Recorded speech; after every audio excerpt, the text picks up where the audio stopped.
통해서 함께 은혜 받으실 하나님의 말씀은 신명기 10장 12절에서 16절까지의 말씀입니다.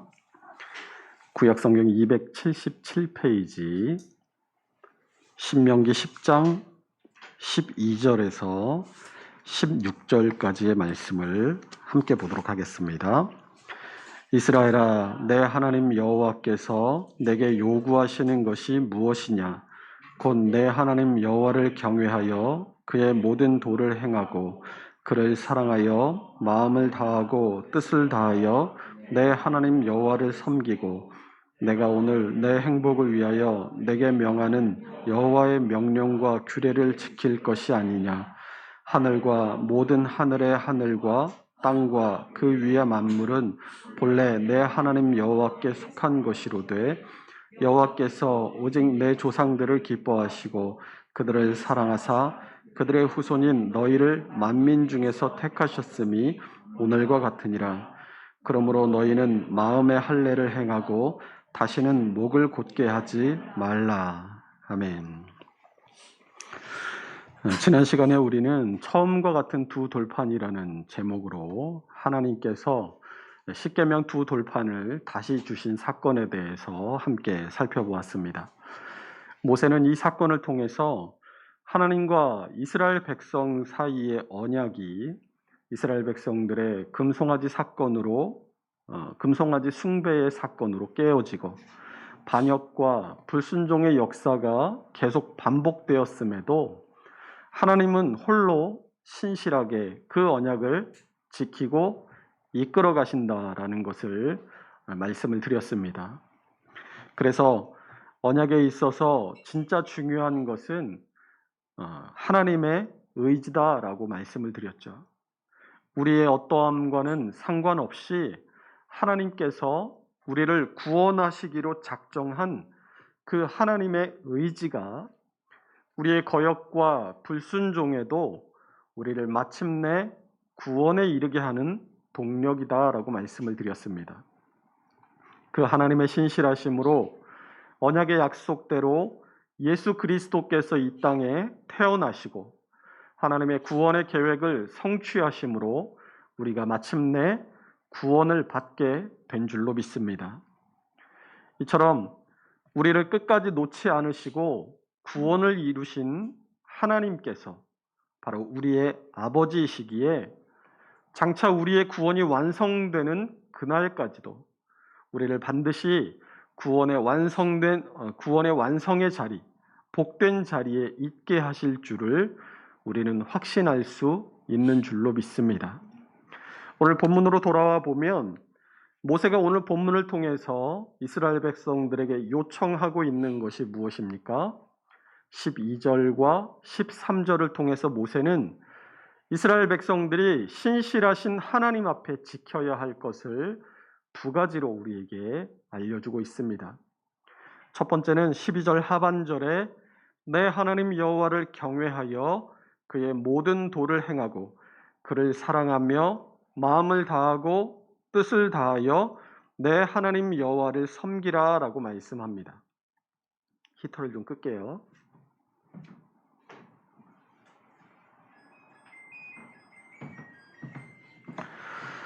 두 번째는 13절에 내게 명하는 여호와의 명령과 규례를 지키라 라고 말씀합니다. 그런데 13절 앞에서 그것이 무엇을 위해서라고 말씀하죠? 내 행복을 위하여 라고 말씀하고 있습니다. 여호와의 명령과 규례를 지키는 일은 누구를 위한 것이라고요? 너의 행복. 그러니까 하나님의 백성이 된 내가 행복하게 사는 비결이 바로 여호와의 명령과 규례를 지키는 것이다 라고 지금 말씀하고 있다는 거예요. 주변에 보면 이 차에 탈 때 안전벨트를 잘 하지 않는 분들을 자주 보게 됩니다. 근데 요즘 차들은 이 안전장치가 잘 돼 있어서 안전벨트를 매지 않으면 계속 띵똥띵똥 소리가 나죠. 그래서 안전벨트를 매지 않을 수 없게끔 만드는데 그마저도 귀찮아서 인터넷에서 안전벨트 클립이라는 걸 사서 그 안전벨트 그 클립에 아예 꽂아 놔서 소리가 안 나도록 해놓고 벨트 없이 운전하는 사람들을 본 적도 있습니다. 예전에 이 안전벨트 경고등이 없었을 때는 차에 타면 안전벨트를 매세요라고 하면 귀찮다고 안 매는 사람도 있고, 또 매라고 하니까 할 수 없이 이 벨트를 잡아당겨서 맨 것처럼 그냥 손으로 잡고 있는 사람도 있더라고요. 왜 그렇게 하냐고 물어보면 안 걸리면 되지 않냐, 이렇게 대답을 하십니다. 여러분, 안전벨트를 왜 합니까? 안전벨트는 교통경찰에게 걸려서 딱지를 떼면 안 되기 때문에 딱지 안 떼려고 매는 것이 아니고, 갑작스러운 사고가 일어났을 때 나를 안전하게 지켜주기 위해서 매는 것이 안전벨트죠. 그런데 하나님의 명령과 규례를 지키라라고 하면 교통경찰에게 걸리지 않으려고 안전벨트를 매는 척하는 것처럼 마지못해서 지키는 신용만 하는 경우들이 많다라는 것입니다. 주일 예배 안 드리면 혹시 하나님께서 우리 집에 안 좋은 일 생기게 하지는 않으실까? 11조 안 드리면 하나님께서 물질의 복을 안 주시는 건 아닐까? 그러나 오늘 말씀은 하나님의 명령과 규례를 지켜야 하는 이유에 대해서 너의 행복을 위하여라고 분명하게 목받고 있습니다. 하나님께서 당신의 명령과 규례를 지키라라고 말씀하시는 이유는 우리를 속박하기 위한 것도 아니고 벌을 주시기 위한 걸림돌도 아니라는 거예요. 하나님은 나의 행복을 위해 명령과 규례를 만드시고 그것을 지키며 살 때 내가 행복할 수 있다라고 말씀하십니다. 벌을 면하기 위해서 지키는 법은 사람의 몸과 마음을 고단하게 합니다. 그냥 안전벨트 매고 운전하면 뭐 신경 쓸 일도 없잖아요. 근데 안전벨트 안 매니까 이쪽 코너를 돌면 혹시 교통경찰이 있을까? 가다 보면 혹시 사진에 찍히진 않을까? 두리번 하게 되고 불안하게 돼요. 하나님의 명령과 규례도 마찬가지입니다. 하나님께서 주신 율법을 의무로 지키려고 하다 보면 율법을 철저히 지킨답시고 그 율법 안에 담긴 하나님의 자비와 은혜를 잃어버리는 그 유대인들처럼 나를 사랑하사 나를 위하여 자기 몸 버리신 예수 그리스도의 사랑을 잃어버리게 될 수도 있다라는 것이죠.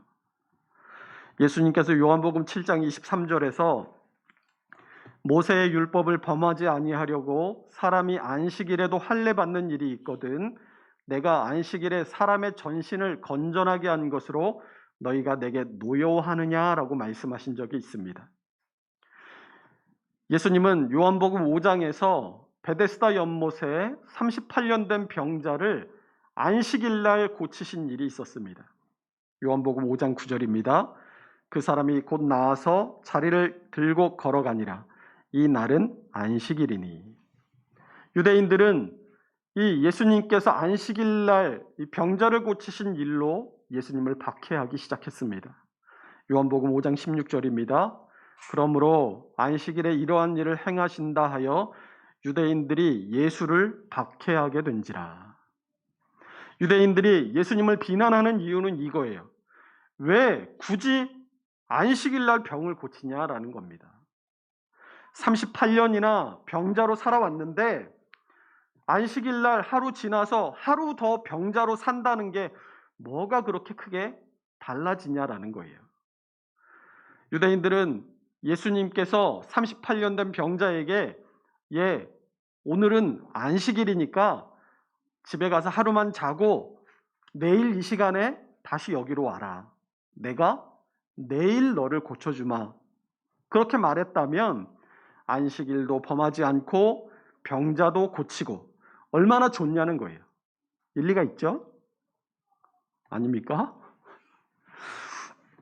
여러분, 사단 마귀의 공격의 특징이 이것과 똑같아요. 일리가 있다라는 거예요. 일리가 있습니다. 에덴 동산에서 사단 마귀가 하와를 깰 때도 창세기 3장 6절에 여자가 그 나무를 본즉 먹음직도 하고 보암직도 하고 지혜롭게 할 만큼 탐스럽기도 한 나무인지라 라고 하잖아요. 그런데 그 나무가 사단이 와서 하와를 꿰기 전까지는 그 자리에 없었나요? 나무가 어딜 가겠어요. 언제나 그 자리에서 사시사철 푸르게 선악과를 주렁주렁 달고 거기에 계속 있었습니다. 그런데 사단 마귀가 와서 꿰인 거예요. 그래서 맨날 왔다 갔다 하고 에덴 동산을 거닐면서 쳐다봤을 때 별 감정 없던 그 나무를 다시 쳐다보니까 먹음직도 하고 보암직도 하고 그걸 먹으면 내가 하나님처럼 지혜롭게 될 것만 같은 그런 마음이 든 거예요. 사람이 좋은 일이든 나쁜 일이든 그것을 실행하는 데에는 이유가 필요합니다. 그러니까 다른 말로 하면 자기 합리화만 된다면 얼마든지 나쁜 짓도 할 수 있는 게 인간인 거예요. 스탠리 밀그램이라는 정신과 의사가 인간의 도덕성과 악에 대한 복종에 대한 실험을 한 적이 있습니다. 실험은 이런 거였어요. 붉은 털 원숭이를 칸막이를 해놓고 하나는 이쪽 방에, 하나는 이쪽 방에 뒀어요. 그리고 이쪽 방에 있는 원숭이에게 버튼을 하나 줬습니다. 그 버튼을 누르면 맛있는 먹이가 나와요. 그런데 그 버튼을 누르고 맛있는 음식이 나오는 것과 동시에 옆방에 있는 원숭이에게 전기 충격이 가해지게 되어 있었습니다. 처음에는 버튼을 호기심으로 눌렀는데 맛있는 먹이가 나왔어요. 그런데 내가 누른 그 버튼 때문에 옆방에 있는 다른 원숭이가 전기 충격을 받았습니다. 그것을 알게 된 원숭이가 15일 동안이나 계속된 실험에서 단 한 번도 그 버튼을 다시 누르지 않았습니다. 이번에는 20대에서 50대까지 평범한 사람들을 대상으로 실험을 진행했습니다. 이번에는 2개의 방에 피실험자 그리고 실험의 주최자가 30개의 버튼이 달려있는 방에 들어가 있고 그 옆에 방에는 문제를 맞추는 역할을 하는 사람이 하나 들어갔습니다. 그리고 피실험자에게 실험 주최자가 설명을 해줬어요. 당신 앞에 있는 30개의 버튼은 15볼트부터 60볼트, 90볼트 이렇게 단계적으로 최종적으로 450볼트까지의 전기 충격을 주는 버튼입니다. 옆방에서 이 문제를 맞추는 학생이 문제를 틀릴 때마다 버튼을 단계적으로 눌러서 전기 충격을 주세요. 그러면 당신에게는 버튼 하나를 누를 때마다 보상으로 4.5달러를 지급하겠습니다. 처음에는 강도가 약하니까 이 피실험자들이 쉽게 문제를 틀릴 때마다 버튼을 눌렀습니다. 그러나 강도가 점점 강해지자 어떻게 되겠어요? 자기 양심의 가책을 받았어요. 마음이 불편합니다. 그런 상황에서 과연 최종 단계인 450볼트의 버튼을 누를 사람이 몇 명이나 될까요? 이 실험 전에 사전 질문에서 이런 질문을 했습니다. 당신은 과연 다른 사람에게 어쩔 수 없을 때 비인간적인 행위를 할 수 있습니까? 라고 물었어요. 그러자 그럴 수 없습니다라고 대답한 사람이 92%나 됐습니다. 그런데 실험 결과 최종 단계인 450볼트의 버튼을 누른 사람이 전체 실험자의 65%나 됐어요. 물론 모두가 실험을 진행하는 도중에 자신의 행위에 대한 자책감으로 실험을 중단해 줄 것을 요청했어요. 그러나 그 방 안에 함께 있던 실험 주최자가 괜찮습니다. 절대 죽지 않습니다. 라고 말하니까 그 말을 그대로 믿고 450볼트까지 계속해서 버튼을 눌렀습니다. 원숭이 실험과 사람을 대상으로 한 이 실험의 차이점이라고는 이 실험의 주최자가 한 방에 있고 없고의 차이뿐이었어요. 스탠리 밀그램은 이 두 가지의 실험을 통해서 이런 결론을 내렸습니다. 피실험자들이 실험자가 내리는 명령에 반항할 수 있는 방법은 단 한 가지다. 불합리한 명령을 내리는 권위자와의 관계를 완전히 단절하는 것이다 라고 말했어요. 그럴싸하게 들리고 자기 합리화를 충족시켜주는 사단 마귀의 권세를 깨뜨릴 수 있는 유일한 방법은 사단 마귀와의 관계를 완전히 단절하는 것임을 잊지 마시기 바랍니다. 그래서 예수님께서 마귀에게 시험을 받으실 때도 마지막에 뭐라고 하십니까? 마태복음 4장 10절에 이에 예수께서 말씀하시되 사탄아 물러가라. 관계를 완전히 단절해 버리십니다. 그래서 사도 바울도 에베소서 4장 27절에서 마귀에게 틈을 주지 말라라고 말씀하고 있어요. 그럴싸하고 뭐고 다 필요 없다는 거예요. 사단 마귀의 속삭임에 귀를 기울이는 그 순간 진 겁니다. 사단 마귀가 우리를 유혹할 때 틈을 주지 말고 예수님처럼 완전히 관계를 단절해 버려야 할 줄로 믿습니다. 다시 안식일 논쟁으로 돌아와서 이 안식일과 관련된 유대인들의 말을 들으면 그럴 수도 있지. 뭐 하루 더 늦게 이 사람의 병을 고쳐준다고 해서 뭐가 달라지겠어? 그러면 예수님도 박해를 받지 않으시고 뭐 결국에 십자가에 달리지 않으실 수도 있지 않았을까? 그런 마음이 들게 해요. 수긍을 하게 합니다.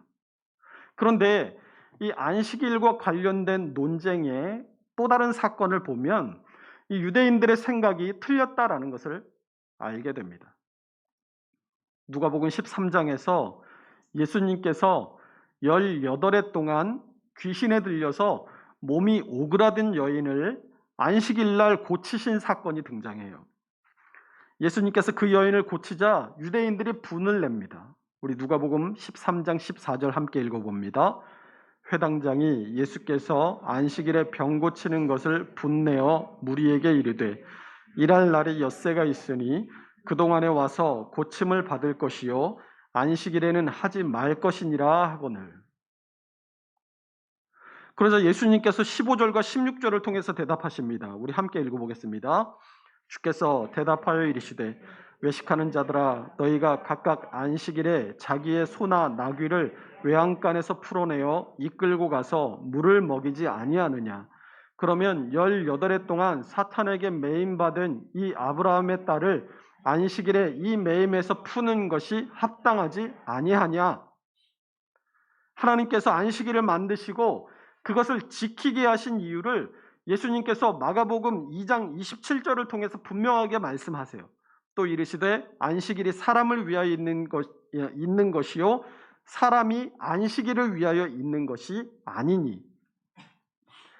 우리가 잘 알다시피 유대인들은 난지 8일 만에 할례를 행합니다. 그런데 만약 8일째 되는 날이 안식일이라면 어떻게 하겠어요? 하루 땡기거나 하루 미뤄서 합니까? 그렇지 않아요. 그날이 안식일이라 할지라도 난지 8일 만에 할례를 행해야 하기 때문에 그날 할례를 행했습니다. 그러면 안식일날 병자를 고친 일로 예수님을 죽이려고 했던 유대인들이 자기 당착에 빠지는 거예요. 자신들은 율법을 지킨답시고 오히려 안식일을 거룩하게 구별하여 지키라고 하신 하나님의 말씀을 범하고 있었던 거죠.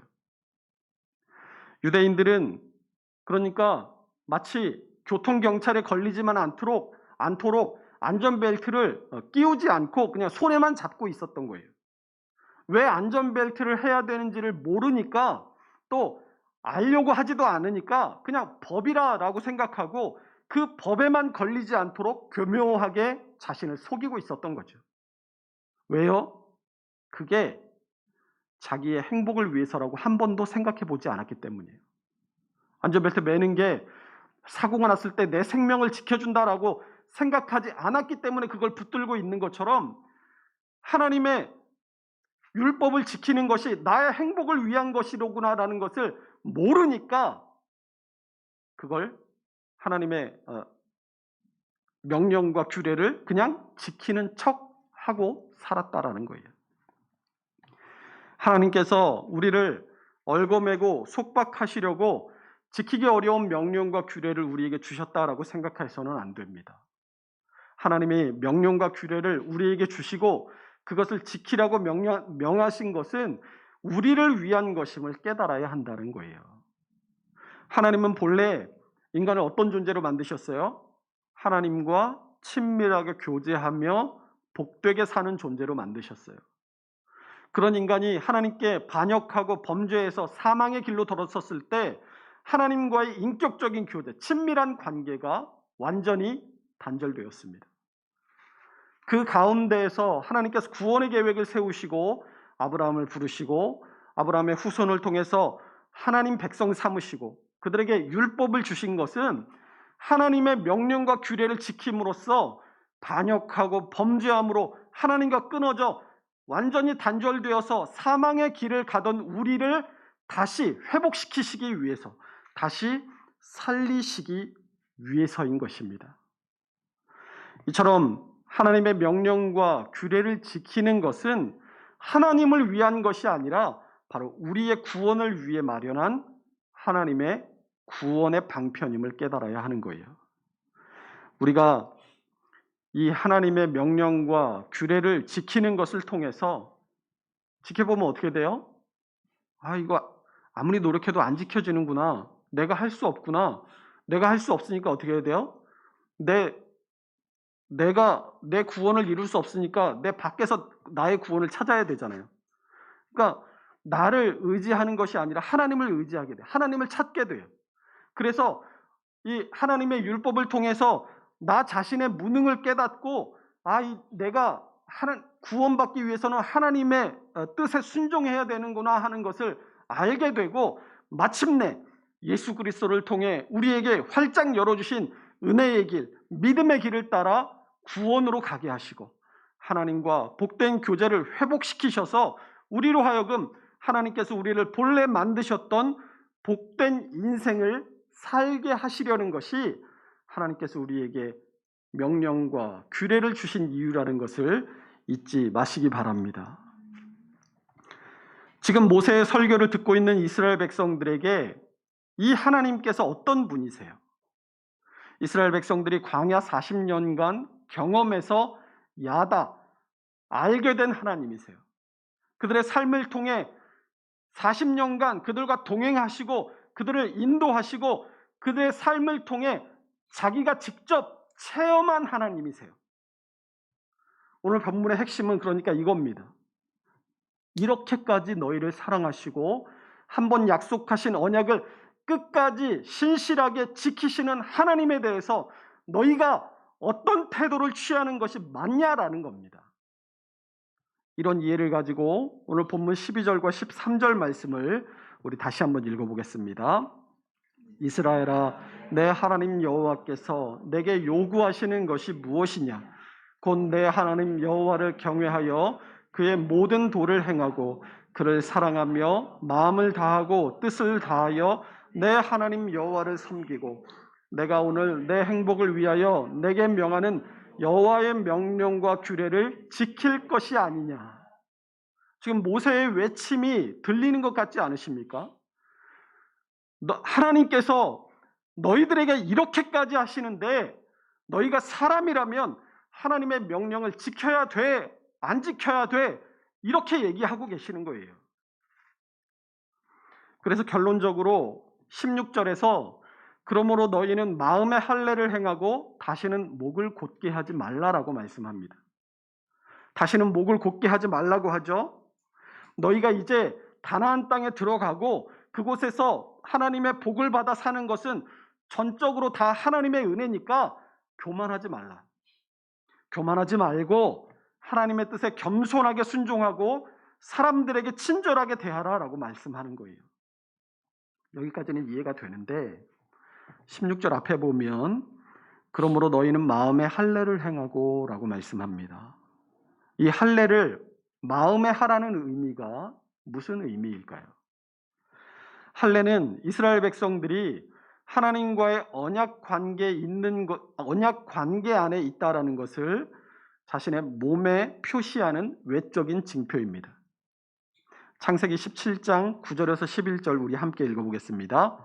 하나님이 또 아브라함에게 이르시되 그런즉 너는 내 언약을 지키고 내 후손도 대대로 지키라.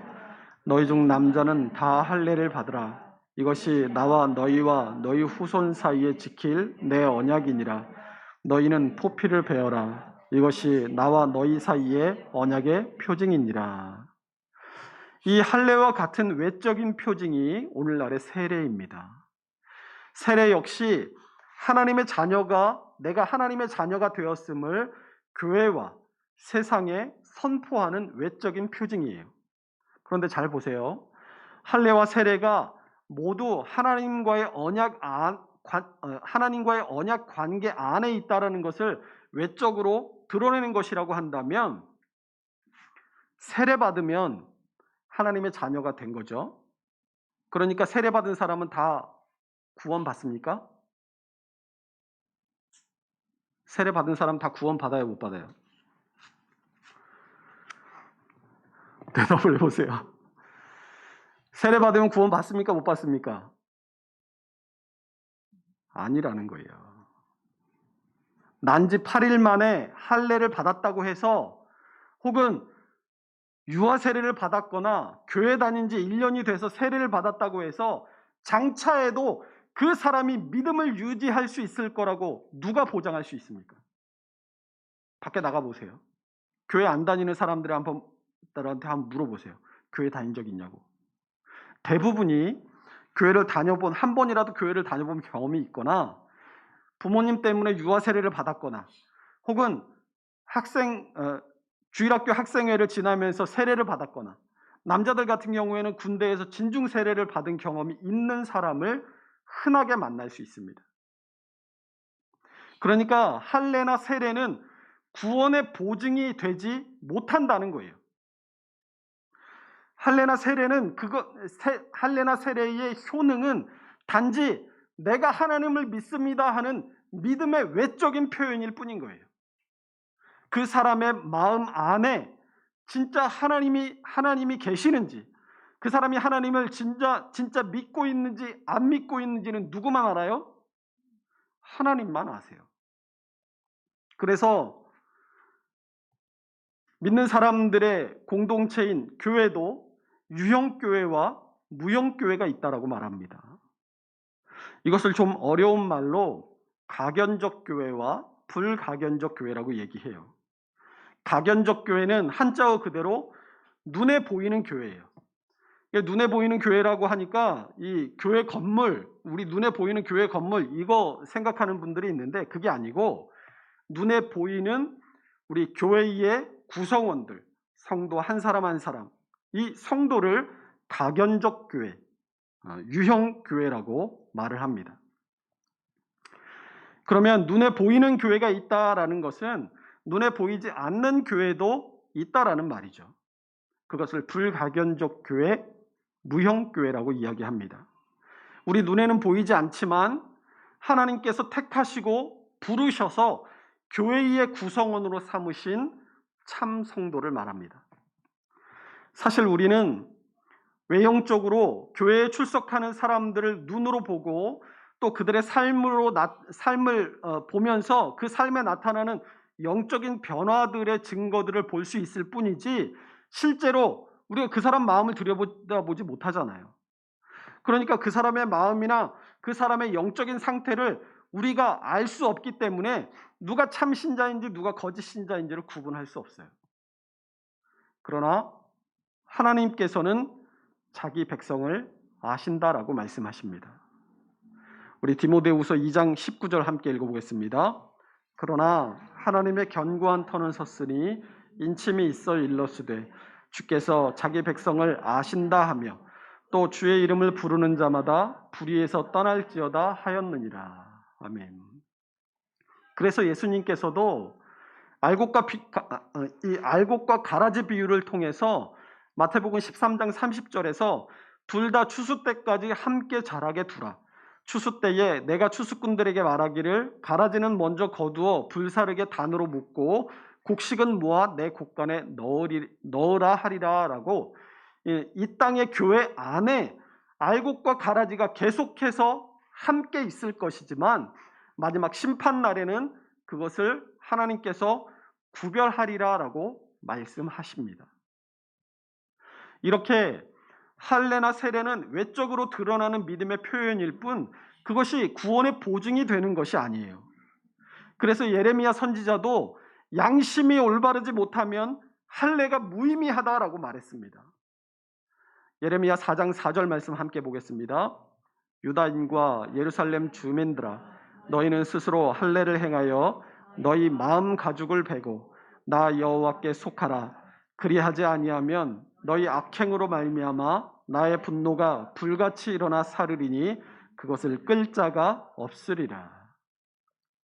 오늘 본문에 이 모세의 말처럼 마음의 할례를 말한 사람이 또 한 사람이 있습니다. 바로 사도 바울입니다.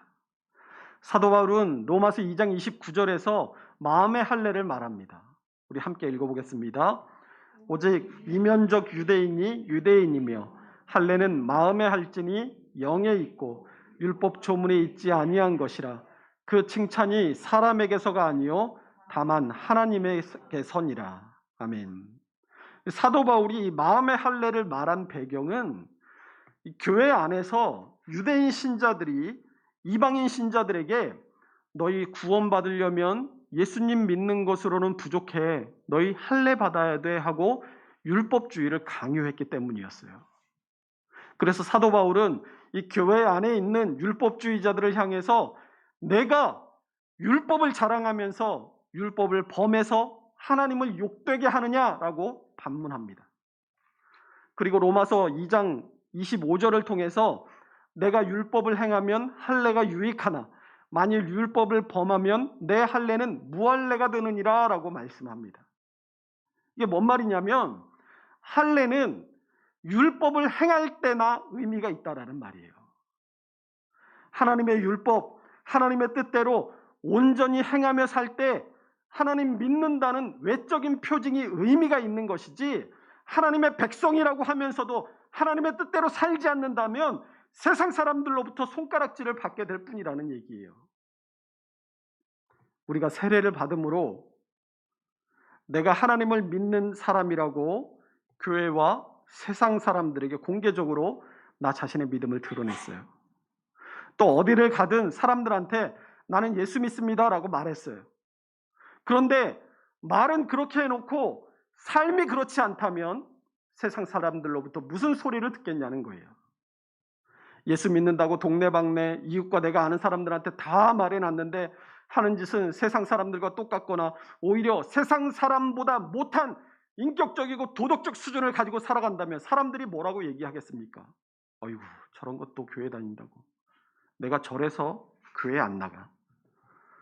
뭐 앞에서야 대놓고 그러지 못한다고 하더라도 뒤에서 아니면 속으로 그런 말을 하지 않겠습니까? 그래서 오늘 모세와 사도 바울이 할례는 마음에 할 것을 강력하게 주장하고 있는 것입니다. 외적인 할례나 외적인 세례보다 더 중요한 것은 우리 심령 가운데 받는 할례, 즉 회개를 동반한 우리의 심령과 생활의 변화인 것입니다. 말로 100번 고개를 끄덕이고 뭔가 하는 척해도 내 마음에 내가 동의가 되지 않는다면 그거 의미 없는 거예요. 하나님의 명령과 규례를 따르는 척하고 안전벨트를 매는 척해도 하나님의 명령과 규례가 나의 행복을 위한 것임을 깨닫지 못한다면 외식에 그치고 만다는 거예요. 하나님의 명령과 규례가 나의 행복을 위한 것임을 깨닫고 내가 그것을 마음에 동의하고 진정한 마음의 동의, 내 마음에 할례를 해야 내 안에서 진심으로 우러나오는 인식과 삶의 변화가 따라오게 되는 겁니다. 이러한 진정한 마음의 동의와 변화, 마음의 할례를 한 사람이 오늘 본문 16절의 말씀과 같이 다시는 목을 곧게 하지 않을 수 있게 됩니다. 하나님의 사랑을 알고 하나님의 명령과 규례가 나의 행복을 위한 하나님께서 주신 복된 자리로 가는 길이라는 것을 진정으로 깨닫고 그것에 동의하는 사람은 언제 어디서나 겸손할 수 있습니다. 반역과 불순종의 자리에 있지 않게 됩니다. 또 하나님의 말씀에 순종하고 사람들에게 친절한 겸손의 사람이 될 수 있는 것입니다. 그러므로 우리 모두가 오늘 이 말씀을 통해서 하나님의 뜻을 따라서 사는 것이 진정한 나의 행복을 위한 길이라는 것을 깨닫고 마음의 할례를 통해 하나님의 명령과 규례를 진심으로 따를 것을 결심하고 하나님께는 순종으로, 사람들에 대하여서는 친절함으로 우리의 겸손을 온전히 드러내며 살아갈 수 있는 하나님 나라의 백성들이 다 될 수 있으시기를 주님의 이름으로 축원합니다. 기도하겠습니다.